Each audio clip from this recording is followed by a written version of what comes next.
Maharashtra TV आपल्या हक्काचा media.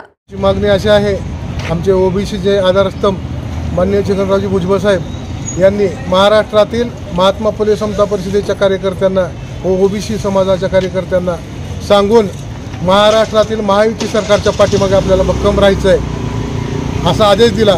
Bhujbal साहेबांनी आदेश दिला असल्यामुळे महाराष्ट्रातील व आपल्या उस्मानाबाद जिल्ह्यातील ओबीसी बांधव महायुतीच्या पाठीमागे भरभक्कमपणे उभे राहिले।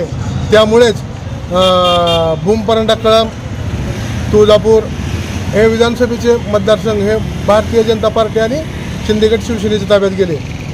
त्यामुळं आमची एकच मागणी होती की अशा महाराष्ट्रामध्ये महायुतीचं सरकार आणण्यासाठी ज्या माणसाने जीवनात अतोनात प्रयत्न करून सत्ता महायुतीची आणली, महायुतीची सत्ता आल्यानंतर महायुतीच्या नेत्यांनी माननीय भुजबळ साहेबांना असं डावलणं हे काही योग्य वाटलं नाही।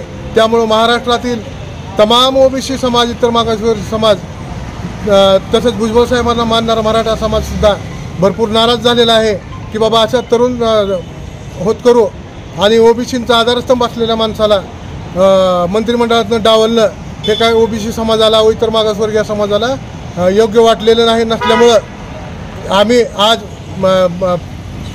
राष्ट्रवादी काँग्रेस कार्यालयाकडे पक्षाध्यक्ष माननीय अजित पवार राष्ट्रवादी काँग्रेस राष्ट्रीय अध्यक्ष यांच्या कार्यालयात येऊन महात्मा फुले समता परिषदेच्या वतीनं भुजबळ साहेबांना मंत्रिमंडळात घेण्याविषयी निवेदन दिलेलं आहे।